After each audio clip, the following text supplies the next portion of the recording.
No, we were chasing a signature.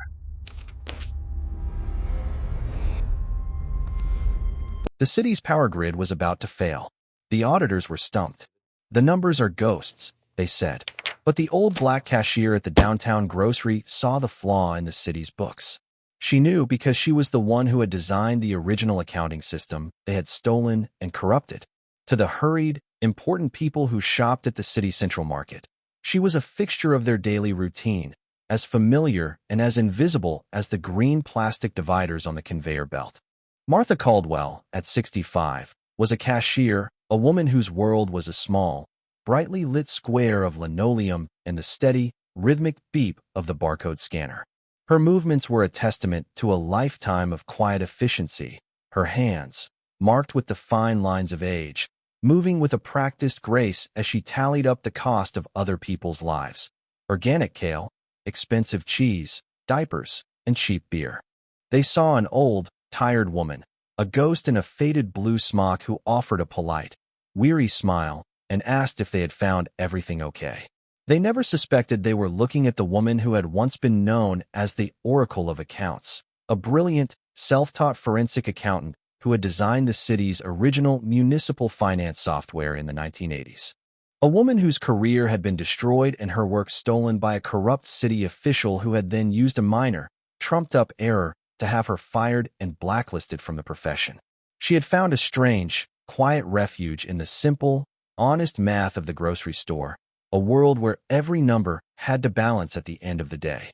The crisis began not with a bang, but with a flicker. Across the city, streetlights would inexplicably dim for a few seconds.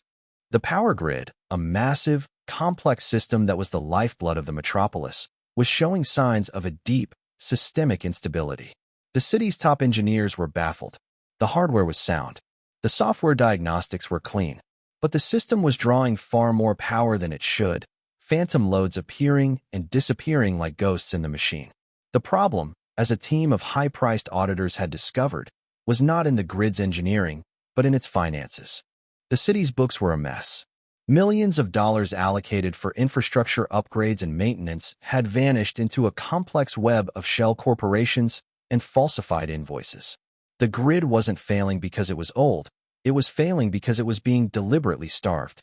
At the center of the investigation was the city's powerful and charismatic comptroller, David Sterling, a man whose crisp white shirts and reassuring smile had made him a political star. He had built his reputation on fiscal responsibility, and he was now in charge of the team of auditors tasked with finding the leakage. "It's a digital ghost," Sterling announced at a tense press conference, his face a mask of grave concern. "A highly sophisticated accounting virus that is hiding the transactions. But I want to assure the citizens of this city, my team is working around the clock to hunt it down." But his team was failing. The auditors, the best money could buy, were lost in a digital labyrinth. The shell corporations were untraceable, the invoices flawless forgeries. The numbers were phantoms, appearing in one account and vanishing from another, leaving no trace. From her perch at checkout lane 7, Martha had been a quiet observer of the growing crisis. She read the articles in the newspapers left behind by customers. She listened to the worried conversations of city workers who came in on their lunch breaks. And she saw the numbers. Every day, she handled the city's own grocery vouchers, part of a public assistance program for low-income families. Each voucher had a unique serial number and a corresponding departmental code. To her fellow cashiers, it was just another form of payment. To Martha, it was data. And she had started to notice a pattern. A new series of voucher codes had appeared in the last 6 months, codes she didn't recognize from the official city documentation. They were always for small, odd amounts, and they were always used to purchase specific, non-essential items, high-end cuts of meat, expensive imported goods. It was a small, almost imperceptible anomaly, a whisper of a flaw in a massive system. But Martha had spent a lifetime listening to the whispers and the numbers. She knew, with the cold, hard certainty of an accountant who has just found a rounding error that leads to $1 million fraud, that these weren't grocery vouchers.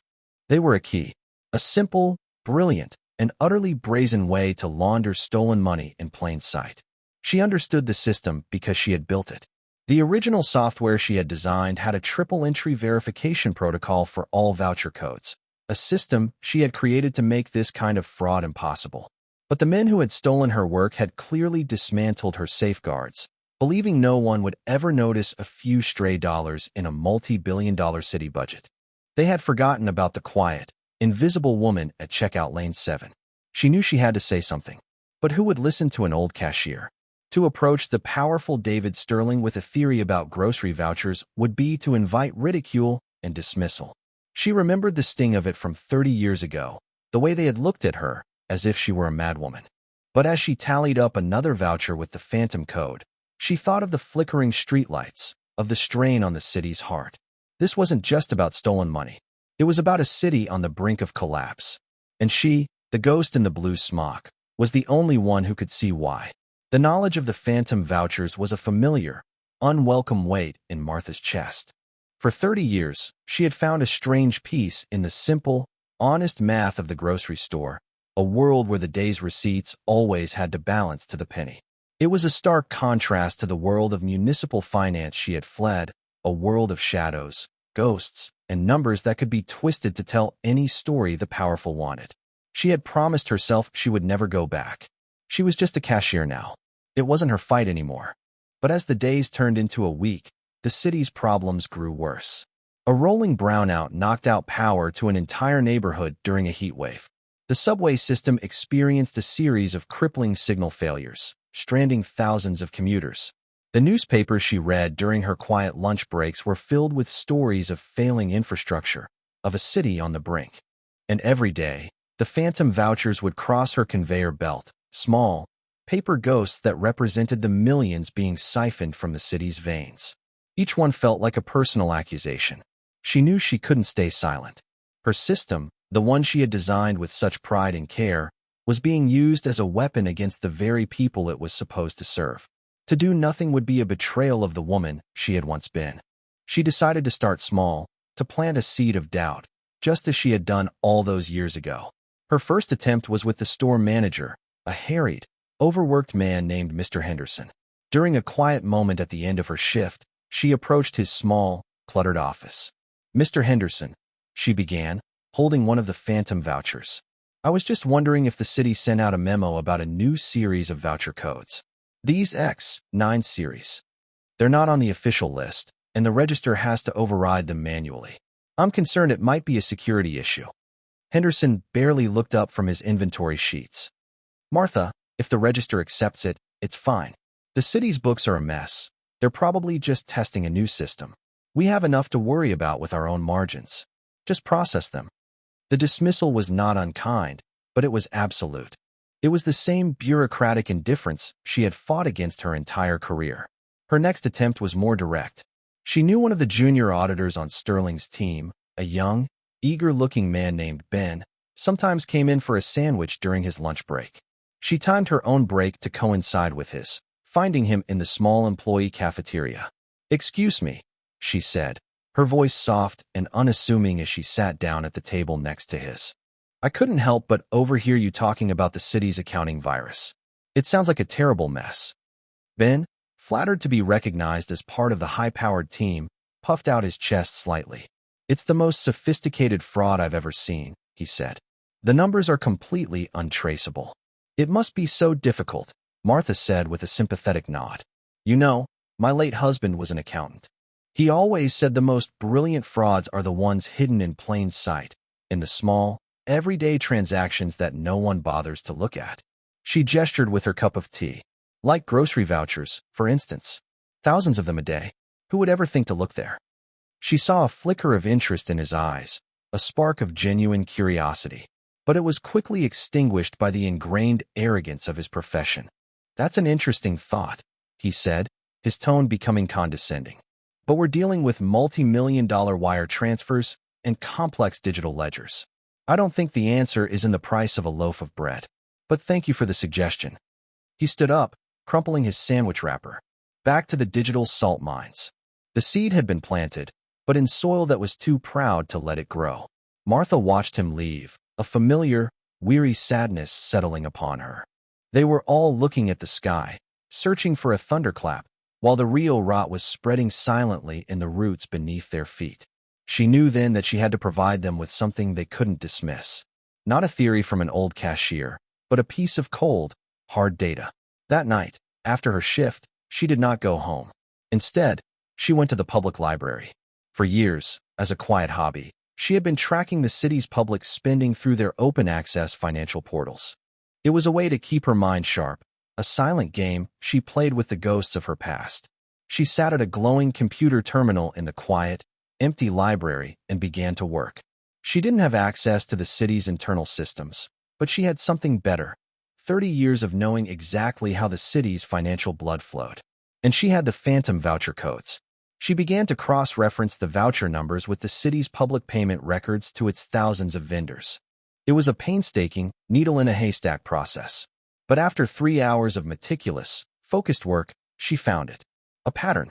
The total daily value of the phantom vouchers cashed at grocery stores across the city was an exact match, down to the dollar and cent, to a series of daily payments made to a single, obscure vendor, Urban Renewal Logistics. Her heart began to pound. She dug deeper. Urban Renewal Logistics was a shell corporation registered to A.P.O. Box. It had only one contract with the city: consulting services for the very infrastructure projects that were now failing. The money wasn't disappearing into a complex digital void. It was being laundered in tiny, untraceable amounts through the city's own grocery assistance program. It was a simple, brilliant, and utterly evil scheme. She printed out the evidence: the public payment records to the shell corporation, and a spreadsheet she created herself, showing the perfect correlation with the estimated value of the phantom vouchers. She put the papers in a simple manila envelope. The next morning, she mailed the envelope, with no return address, to the one person she thought might actually listen: the head of the audit team, a man whose name she had seen quoted in the papers, a man known for his ruthless attention to detail. She had laid the breadcrumbs. Now, she could only wait and see if anyone was smart enough to follow them. The anonymous manila envelope arrived at the auditor's temporary command center, a sterile, glass-walled conference room in City Hall, like a quiet bomb. It was placed on the desk of Marcus Thorne, the lead auditor, a man with a reputation for being ruthless, meticulous, and utterly humorless. He opened it, expecting another crank letter from a conspiracy theorist. Instead, he found 2 pages of the cleanest, most elegant data correlation he had ever seen. The first page showed the city's daily payments to a shell corporation called Urban Renewal Logistics. The second was a simple spreadsheet that tallied the estimated daily value of a specific series of off-book grocery vouchers. The 2 columns of numbers, side by side, were a perfect match. It was a statistical impossibility, a clear and undeniable fingerprint of a massive, ongoing fraud. Thorne stared at the papers, a slow, cold excitement building in his chest. For weeks, his team had been chasing digital ghosts with their multi-million-dollar software. And now, a simple, anonymous piece of paper had just handed them the Rosetta Stone to the entire conspiracy. "Ben," he called out to the young, eager auditor, the same one who had spoken with Martha. "Come look at this." Ben read the pages, his face draining of color. He recognized the theory instantly. It was the same one the old cashier had mentioned to him in the cafeteria.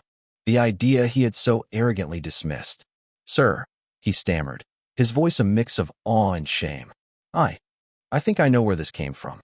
He recounted his brief conversation with Martha, the quiet old cashier who had talked about frauds hiding in plain sight. Thorne listened, his expression unreadable. "A cashier," he said finally, the words dripping with skepticism. "You're telling me an elderly grocery clerk broke a case that has stumped the best forensic accountants in the country?" "It's the same theory, sir," Ben insisted. Word for word. The discovery was brought to the city comptroller, David Sterling, later that morning. He sat at the head of the massive conference table, the picture of calm, controlled authority. As Thorne laid out the anonymous findings, Sterling's practiced, reassuring smile never wavered.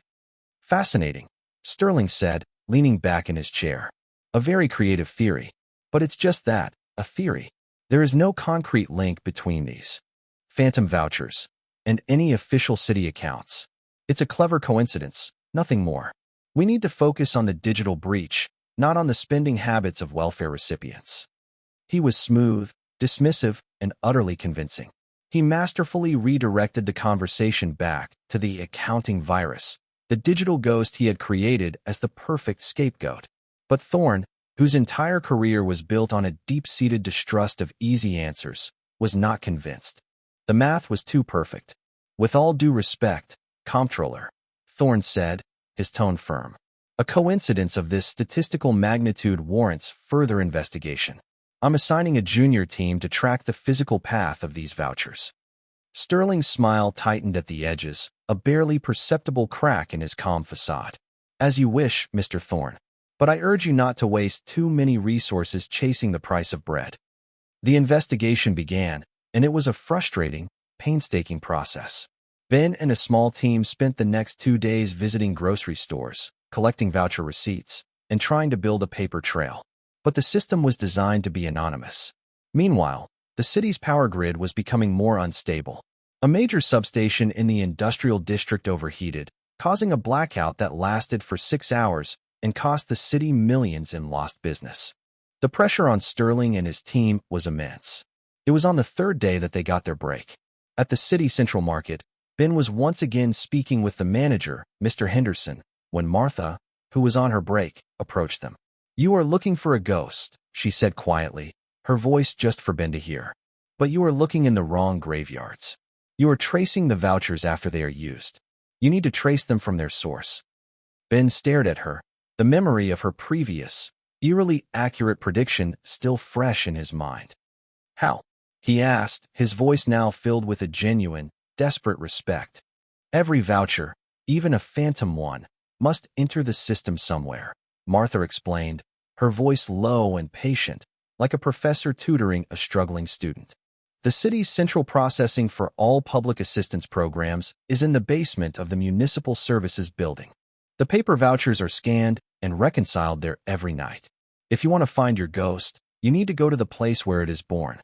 That night, armed with a special warrant from a sympathetic Judge Thorne had contacted, Ben and Thorne themselves went to the Municipal Services Building.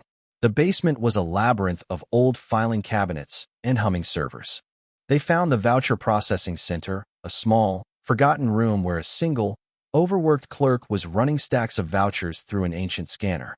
Thorne and Ben spent hours poring over the night's intake. And then, Thorne found it. A single stack of the Phantom X9 vouchers, bundled together with a simple rubber band. But unlike the other vouchers, these had not come from a city office. Tucked into the bundle was a routing slip. The slip was from a private courier service, and it traced back to a single source, a high-end printing company that had David Sterling's office as its sole client. The final piece had clicked into place. Sterling wasn't just covering up the fraud. He was its architect. He was printing his own fake vouchers, introducing them into the system, and then using the untraceable shell corporation to cash them out. "My God," Thorne breathed, holding the routing slip. "He's been running his own private mint, right under our noses." They now had the proof. The direct link Sterling had claimed didn't exist. But they also had a much bigger problem. The man they were investigating was the most powerful financial official in the city, a man who controlled every lever of the system. To accuse him would be to declare war. As they left the building, their minds reeling with the implications, Thorne turned to Ben. "The cashier," he said, his voice filled with a new, profound sense of awe. "The one who told you about the vouchers, the one who told you to come here. I need to meet her. Tomorrow."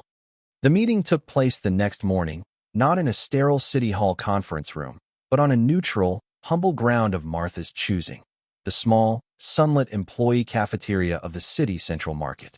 Marcus Thorne, a man accustomed to power lunches and mahogany boardrooms, looked distinctly out of place as he sat at a simple formica table, a paper cup of coffee in his hand. Ben, the junior auditor, sat beside him, looking nervous and acting as the reluctant bridge between two worlds. Martha arrived exactly at 8 a.m., at the start of her shift. She was not in her blue smock, but in a simple, neatly pressed dress. She carried a thermos of her own tea and sat down opposite them, her expression calm and unreadable. She did not seem intimidated or impressed. She simply waited. "Mrs. Caldwell," Thorne began, his voice formal, all business. "My associate, Ben tells me you have provided certain insights into the irregularities in the city's finances. Your theories have proven to be remarkably accurate. I'm here to ask you how. It was a question born of professional curiosity, but also of a deep, personal disbelief. He still couldn't reconcile the brilliant, elegant data analysis from the anonymous letter with the quiet, elderly cashier sitting before him. Martha took a slow sip of her tea before answering. There are two ways to look at a system, Mr. Thorne, she said, her voice soft but clear. You can look at it from the top down, with your satellites and your software, and you will see the grand design. Or you can look at it from the bottom up, with your hands and your eyes, and you will see the small, broken pieces that the grand design has forgotten. I have always been a student of the broken pieces. She then laid out her entire thought process, not with the dry language of an auditor, but with the simple, powerful logic of a grocer. She talked about the flow of the vouchers, the subtle changes in customer behavior, the way the phantom codes were always used for luxury items, not staples. She was painting a human picture of the fraud, a story of greed that was invisible from the 30th floor of City Hall. Thorne listened, completely captivated.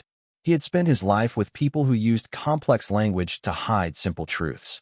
This woman used simple language to reveal a complex one. She was a genius, of a kind he had never encountered before. You're not just a cashier, he stated, the words an accusation and a compliment at the same time. A sad, knowing smile touched Martha's lips. I was a forensic accountant once, she said, her voice distant. I was the woman who designed the city's first municipal finance software 30 years ago. I designed it to be airtight, incorruptible. My mistake, she added with a hint of bitterness, was underestimating the corruption of the men who ran it. She told him the story of her professional ruin, of the powerful city official who had stolen her work, dismantled her security protocols, and then used a minor accounting error to have her fired and blacklisted. That official, she knew, was the mentor and predecessor to David Sterling. Sterling hadn't just inherited a corrupt system, he had perfected it. As she spoke, Ben, the junior auditor, felt a wave of profound shame. He remembered his condescending dismissal of her ideas. He, with his expensive degree and his bright future, had been blind, while this woman, who had been so unjustly cast aside, had seen everything.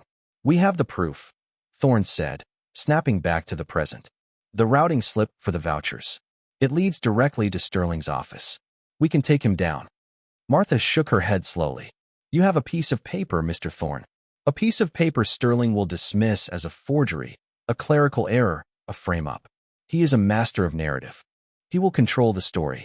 He will bury you in paperwork and legal challenges until your investigation runs out of money and political will. I have seen him do it before. Then what do you suggest? Thorne asked, for the first time in his professional life, completely deferring to someone else's expertise. Sterling's crime is not just the theft of money, Martha said, leaning forward, a new, intense fire in her eyes. It is the theft of power, the blackouts, the failing infrastructure. He is deliberately starving the grid to create a crisis that he will then solve with a massive, emergency-funded contract. A contract that will be awarded to whom? Thorne asked, already knowing the answer. To a company he controls, Martha finished. Urban Renewal Logistics. It is not just about the vouchers. The vouchers are just the seed money. The real prize is the multi-billion-dollar infrastructure contract. You cannot just prove the theft. You must prove the intent. Thorne stared at her, a new, profound level of respect dawning on his face. She hadn't just found the fraud. She had seen the entire, breathtaking scope of the conspiracy. How do we prove it? He whispered. We let him think he is winning, Martha said, a strategist's cold, clear light in her eyes. We let him believe his accounting virus story is working. We let him push the city to the brink of a full-scale blackout. And at the last possible moment, when he is about to award the emergency contract to his own shell company, we present the evidence that proves he is not the city's savior. He is its saboteur. It was a dangerous, high-stakes gambit, but Thorne knew she was right. Sterling will fight back, he warned. He will come after you, personally. He will dig into your past. He will try to destroy you all over again. Martha looked down at her hands, at the calloused fingers that had tallied so many groceries. Mr. Thorne, she said quietly, I have been a ghost for 30 years. I am not afraid of being seen. The week that followed was a tense, high-stakes chess match played in the shadows of the city. Martha's plan was put into motion. Thorne's audit team, following her guidance, publicly shifted their focus, announcing they were pursuing the digital ghost theory, a deliberate act of misdirection that made David Sterling visibly relax. He believed his narrative had won. He believed the quiet old cashier, if she was even on his radar, was an irrelevant anomaly who had been ignored. He grew bolder, more confident, unaware that the net was closing around him. Meanwhile, Martha continued her life as a cashier, but her role had transformed. Checkout Lane 7 became the secret, unofficial headquarters of the investigation. Ben, the junior auditor, would come by daily, pretending to buy a bottle of water, but in reality, passing her updated financial reports he'd hidden inside a newspaper. Martha, in turn, would give him handwritten notes, pointing him towards new discrepancies, new avenues of investigation, her brilliant mind seeing the patterns that even Thorne's team missed. She was a ghost directing the battle from the front lines, hiding in the one place Sterling would never think to look. The city's power grid, as Martha had predicted, was pushed to the brink. Sterling, in his role as comptroller, vetoed emergency maintenance funds, blaming the accounting virus for the budget shortfalls. A major blackout was now not a possibility, but an inevitability. He was manufacturing the very crisis he intended to solve. The breaking point came on a Thursday. A critical power conduit failed, plunging the entire downtown financial district into darkness. The city council called an emergency session. This was Sterling's moment, the endgame of his long, criminal scheme. The session was televised. Martha watched on a small TV in the market's break room, her heart pounding. Sterling, looking grave and presidential, stood before the council and announced his solution: an immediate, no-bid emergency contract for a complete overhaul of the grid's management system, to be awarded to the only company with the proprietary technology to handle a crisis of this magnitude, Urban Renewal Logistics. This was the moment Martha and Thorne had been waiting for. As the council members prepared to vote on the massive, multi-billion-dollar contract, Marcus Thorne entered the chamber. He was not alone. With him were two agents from the state's anti-corruption task force. Mr. Comptroller, Thorne said, his voice ringing with cold authority through the suddenly silent chamber. Before this council votes, I believe they should be made aware of the results of our audit. He laid out the entire conspiracy, not with theories, but with a mountain of irrefutable evidence. He presented the routing slips, the forged invoices, the direct financial link between Sterling's office and the phantom vouchers.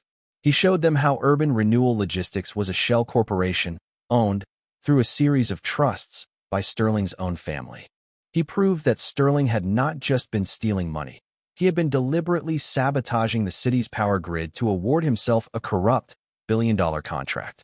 As the evidence was presented, Sterling's face, which had been a mask of calm authority, began to crumble. He stared at Thorne, his eyes filled with a mixture of hatred and disbelief. "This is a lie," he shouted. "A fabrication by a private auditor with a political agenda." "Is it?" Thorne replied calmly. "Then perhaps you can explain this." He played a video on the chamber's large screens. It was security footage from the Municipal Services Building, showing Sterling's own assistant printing the phantom vouchers. The council erupted in chaos. Sterling was finished. As the state agents approached him, he looked wildly around the room, his eyes finally landing on the TV camera. It was as if he was looking for someone, for the source of his downfall. And at that moment, in the quiet break room of the city central market, Martha Caldwell turned off the television. Her work was done. The aftermath was a swift and brutal cleansing of the city's corrupt political machine. David Sterling and a dozen other city officials were indicted. The story of the cashier's tally, the quiet grocery clerk who had brought down a criminal empire, became a local legend. Reporters camped outside the market, hoping for a glimpse of her, but Martha refused all interviews. She had not done it for the fame. She had done it for the numbers, and for the city she quietly loved. A month later, a sleek, black car pulled up outside the market. Marcus Thorne stepped out. He did not ask for the manager. He simply got in line at checkout lane 7, pushing a small shopping cart. When he reached the front, he looked at Martha, the architect of his greatest professional triumph. "Mrs. Caldwell," he said, a new, profound respect in his voice. "I came to offer you a job." "I have a job, Mr. Thorne," she replied, a faint, wry smile on her lips as she scanned his items. "Not like this one," he said. "I'm starting a new, independent civic oversight group. A permanent, privately funded task force dedicated to hunting down the kind of corruption you exposed. I'm not looking for auditors with fancy degrees. I'm looking for people who understand the broken pieces. I want you to run it." Martha paused, her hand hovering over the cash register. For 30 years, she had been a ghost. The world had tried to erase her, to tell her that her mind, her skills, were worthless. Now, she was being offered a chance to reclaim it all. She looked past Thorne, at the long line of customers, at the simple, honest rhythm of her grocery store. Then she looked back at him. "The work is important," she said, her voice quiet but firm. "But the title doesn't matter. What matters is that the numbers are true, and that someone is always watching." She finished ringing up his items. "That will be $12.50, she said. "Paper or plastic?" Thorne smiled, finally understanding. She didn't need his offer to validate her. She had been the oracle of accounts all along, whether she was in a boardroom or a checkout lane. He left that day not with a new employee, but with a new mission. His oversight group was founded, and its core principle, enshrined in its charter, was the Caldwell method, to always start the investigation from the bottom up. Martha continued to work at the grocery store, but she was no longer invisible. City workers would stop by her lane just to thank her. Young auditors would come to ask for her advice. She had become the quiet, steady, moral compass of the city. Her legacy was not in a title or a corner office, but in the simple, powerful truth she had proven, that sometimes the most profound wisdom is found in the most unexpected places, and the person who knows the true value of things is the one who quietly tallies up the cost. How many quiet geniuses do we overlook every day in our rush for power and prestige? And what truths might be revealed if we only stop to listen to the people who see the world from the ground up? If this story inspired you to look for the hidden heroes in your own community, please like, subscribe, and share. You never know whose quiet tally might be the one that saves us all.